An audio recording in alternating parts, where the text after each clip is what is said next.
have a new episode of Legends and Leaders, and today it's great to have Mayor Francis Suarez with us here. You're one of the people that has been one of the most innovative mayors in the country.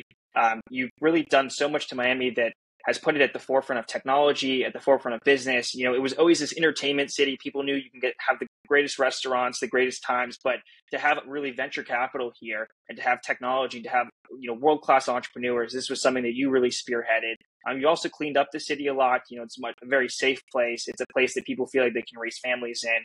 So I'm excited to have you here and to get into your story. Great to be with you. Awesome.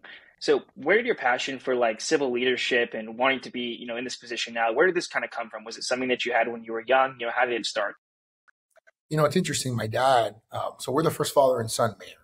He was the first Cuban-born mayor of Miami. I'm the first Miami-born mayor of Miami. Miami was incorporated in 1896, so in close to 130 years. So, so I saw him growing up, right? I was 8 years old when he became mayor. I was 16 when he left the mayoralty. And obviously I admired the fact that he was such a prominent leader in our community, that people looked up to him, that people admired the work that he did it with such integrity and passion. Those were all things that I liked. I also saw sort of the dark side of politics. I saw, newspapers that were, unethical, that covered him in ways that were inappropriate. Never gave him the benefit of the doubt. This is a guy who had, 2 graduate degrees from Harvard, you know what I mean? A guy who had come to this country with nothing and never got a break from a media that was hell-bent on destroying him. And they actually got him taken out of office in 1997. So, or they were the main architects of it. So it was really, by then I was 20 years old. And I thought to myself, man, I don't know that I would ever want to do this. Like this is terrible. And, I grew up, right? Like you keep growing. And, my dad did want to see me sort of follow in his legacy. I resisted it. And it wasn't until I got married. I had a small business of my own with my cousin, who was my business partner, who also had grown up with me. So he knew what the political life was. He understood the demands, et cetera.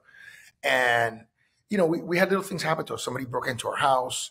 I got involved in a zoning issue on behalf of a neighborhood association that I represented pro bono. So I basically got involved and started doing things.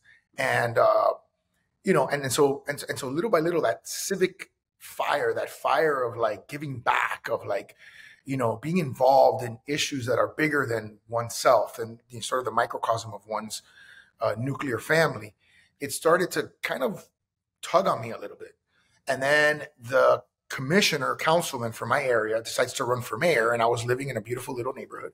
And I said, you know what? I was at the time, I think 27 years old. I was 30 years old. And I remember thinking to myself, if I'm going to ever do this, this is a good opportunity. And I don't want to live in regret. I mean, that's a big thing for me. I never want to look back and say, I should have done this, right? Because you don't get to do that. You don't get to live your life backwards. So you only get to live your life presently and forward, right? In terms of decisions that you're going to make in the future. So, regret is a wasted emotion. It's actually something that, you shouldn't get yourself in that situation. So I decided to do it. It was a really tough time for the city. It was in 2009. The whole entire market had crashed and we were basically on the verge of bankruptcy. So my day one was here are the keys to the car. You're bankrupt. That was my day one as a councilman. Wow.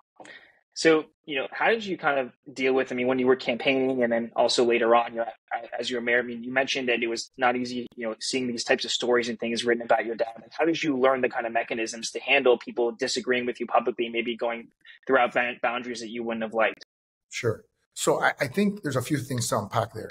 One, my view of politics is you do a lot of due diligence on the decision of whether or not you run.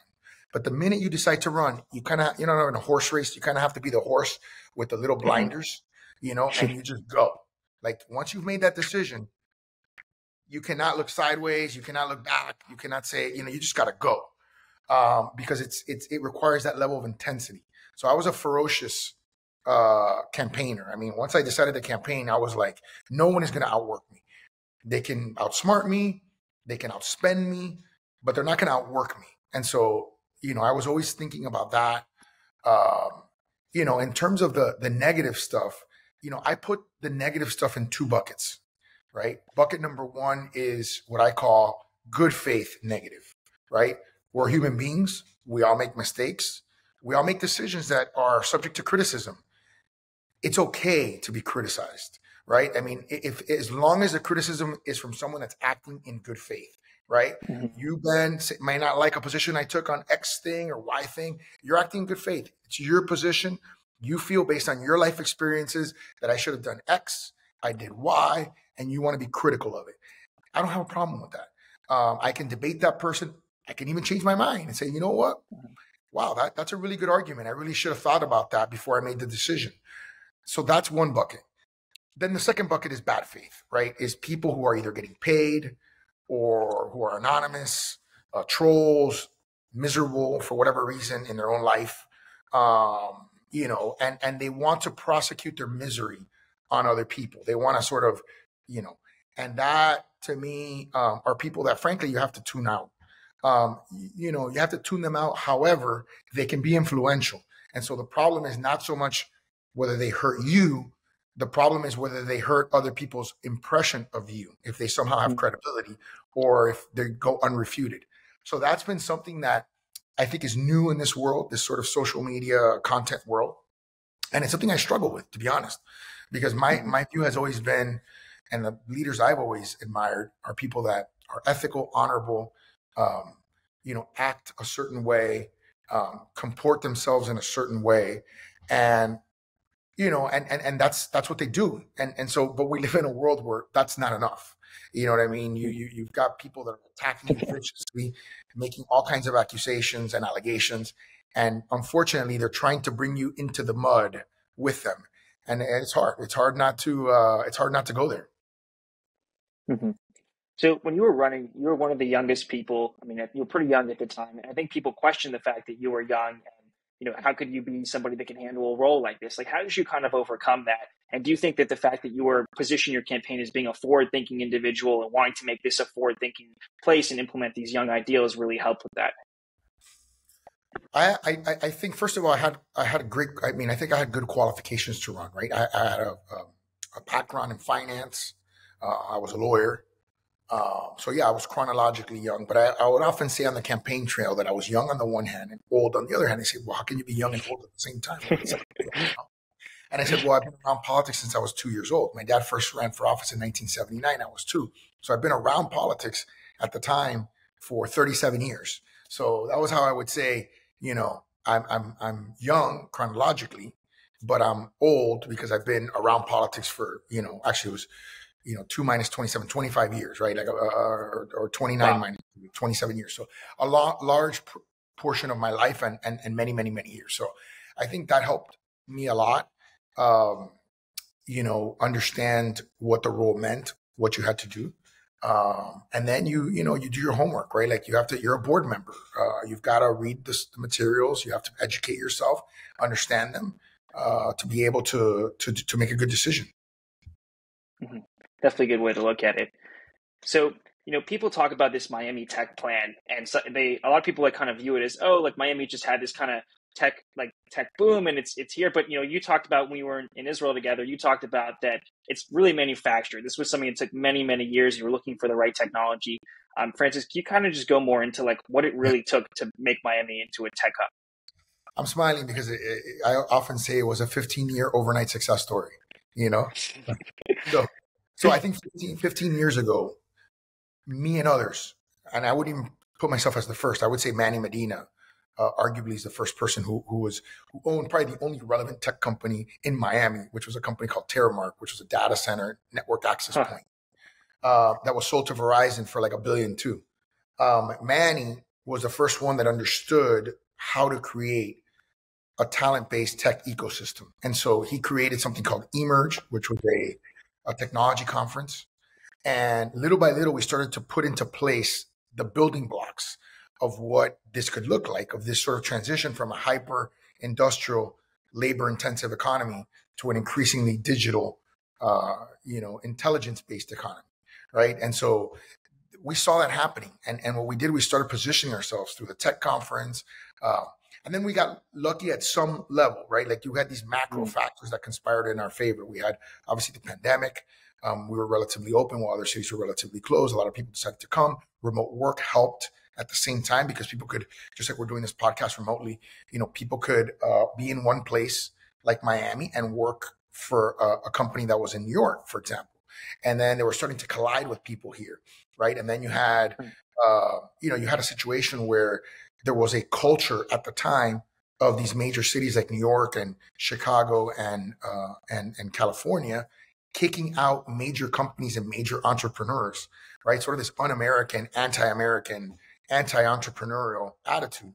And we dared to be different. We answered the question of what if we move Silicon Valley to Miami with the answer of how can we help, right? Like, how can I help accelerate what I've been already trying to do for the last 15 years? And that tweet went viral because it was so counterintuitive to what was happening. And then we went in on things like crypto, which at the time was, sort of the AI of today, right? And it gave us a lot of momentum. And so you put all that together, and we did probably 20 years worth of growth in 2 years.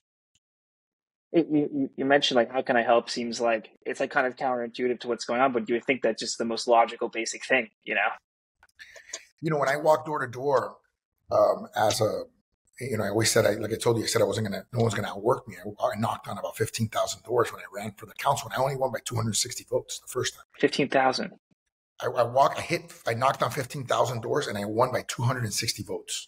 Okay. Wow. So the notion of how can I help, it's ingrained in me. It's in my DNA. It's part of our family of public servants, whose sole mission is to help, right? Is to help people, help our society, help our city, make things better, right? That's our mission. That's our goal.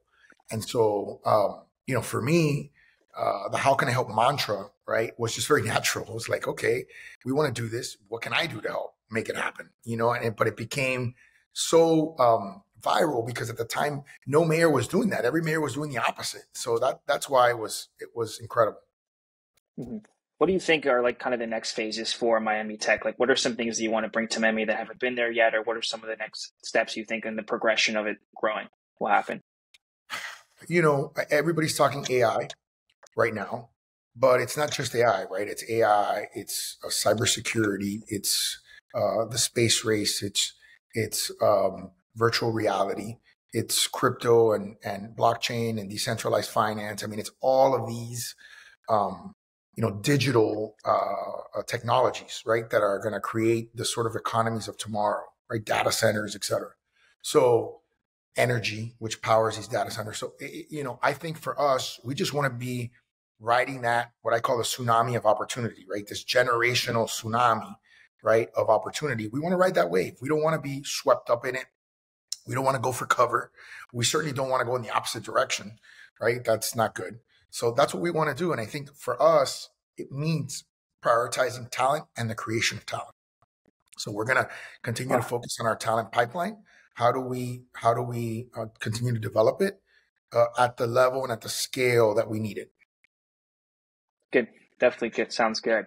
So, when you ran and won re-election in 2021, initially you were re-elected with, I think, 78% of the vote in the first ballot, which is, pretty high. And considering what you mentioned earlier on, of you barely winning, it was not easy to win. The work you put in, that's a great testament to the success that you've had. What do you think it took to really have such a high percentage win? And why do you think that that's something that's kind of been rare nowadays today? Well, it's a nonpartisan race, so that helps tremendously. I think also I was the first mayor of Miami, born in Miami, and I think that helps too because I think I have an intimate connection with the city, and I understand the city in ways that maybe someone who wasn't born here may not as well. And then I think, frankly, there's a phrase in Spanish, "duro sin guante," like it was hard work, right? It's hard work. You have to be in politics. You got to be ubiquitous. You got to be on your game every day.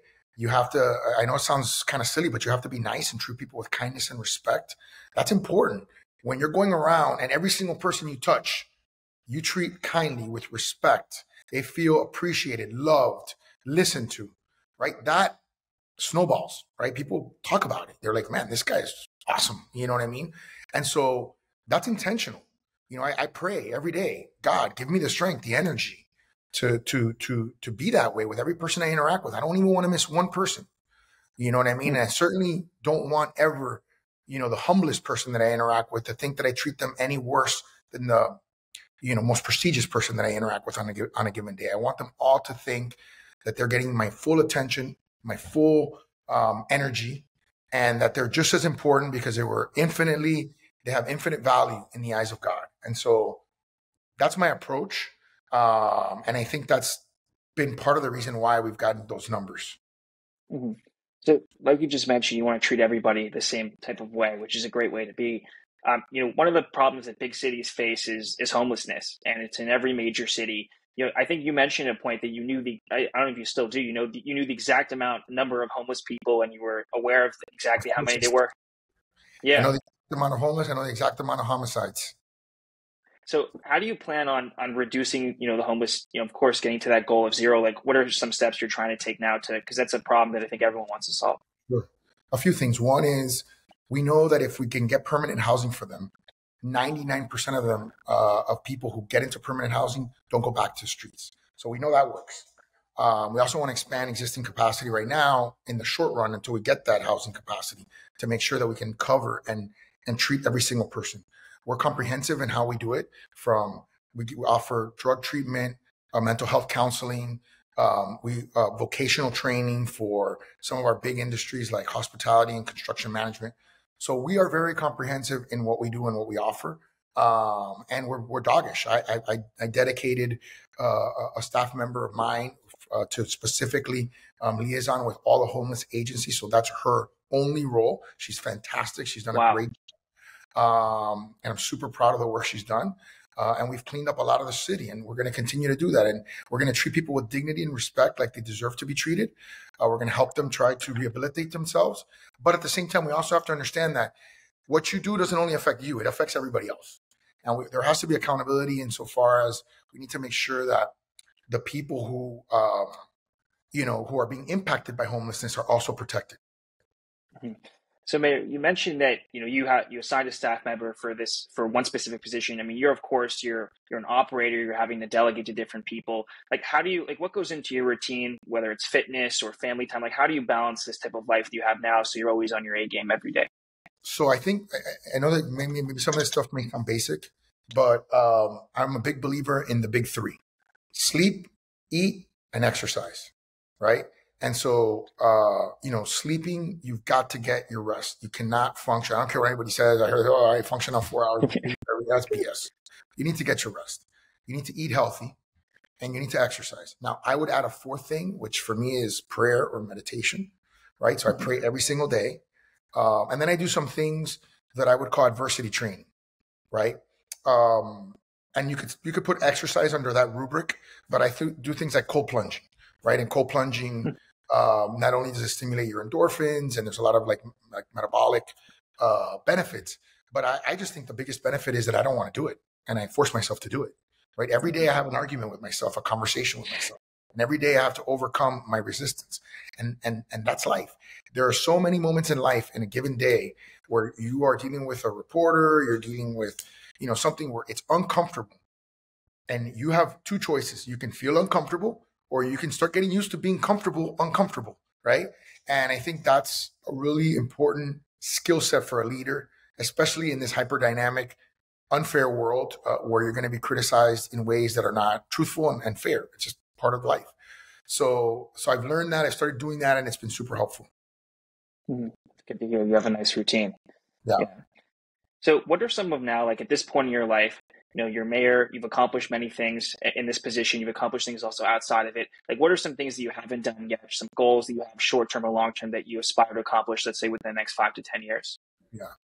Well, I mean, I have about 20 months left in my mayoralty, and then I can't run for re-election. So I want to finish strong.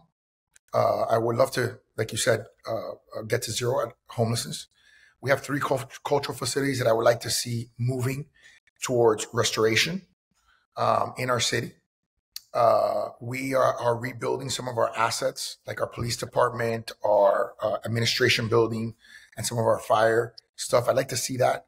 Obviously, we'd like to see the completion of the Inter Miami soccer stadium, which has already been started and hopefully will be completed before I leave. And so there's a couple of other little things, but look, I think we love to have some good momentum on transportation, resiliency, making sure we're focused on that, and education. I think the biggest thing that I love to see is a high level educational institution and continuing to sort of improve and increase educational opportunities throughout the city. Mhm. And what do you think you'll be doing after the end of the term? Relaxing. No, no, I don't know. What I'd be doing? Look, I don't know. I mean, it's such a long way away, 2 years from now. At the same time, it'll be here. I know it'll be here very quickly. I think there'll always be political opportunities if I want to continue to serve. I can tell you that after 15 consecutive years of service, it would have to be something incredibly motivating and inspiring for me to do it, because I've done a lot. In terms of time dedication, I've dedicated a third of my life to this right now, and and my family also deserves my time and energy and all that. So I've got to look at some options that are on the horizon for service, and some of them are stuff that I could be chosen for, and some of them are stuff that I would potentially run for, right? And so what's interesting is what you're chosen for, you don't control who chooses you, right? Mm. And what you run for, you don't control who elects you. So you get to control what you do, but you don't get to control the outcome, right? So that's a lot of how life is. You just gotta serve energetically, and hopefully people notice. Mm-hmm. Agreed. So just the last question I have, like, how impactful has Messi been on Miami? Like, could you kind of share any metrics or any things like how the city has grown because of like what type of impact has he had on the city? I can share you metrics on the team, right? The value of the team has gone up, 200% or 300%. I think it went from like a half a billion to like a billion and a half. The ticket prices, I think, are up 400%. Number one in the MLS, number one jersey sale, potentially, I think, in the world, which I think was a good deal for him because he gets a percentage of that revenue. And I've been around the world, and they recognize him and ask about him everywhere. So it's phenomenal. What about like also Miami as like a city itself, like economically? Look, I think it's messy, but I think it's also like even people like Tom Brady, people like Jeff Bezos, Ken Griffin. I mean, these are all the biggest of the biggest names in the world have all decided to come here. So it's actually been more than just Messi. It's been this sort of Messi is like one component of this larger story of people whose most precious asset is their time, choosing to live in Miami when they can live anywhere in the world. Mhm. Well, I appreciate you coming on and sharing your story. I think a lot of people can definitely learn from the steps that you've taken, and you've been a great, public civil servant and helped a lot of people out in Miami. I know I love spending quite a good amount of time there, and I'm excited to see what you will continue to do next. Appreciate you coming on. Thank you, Ben. I appreciate you.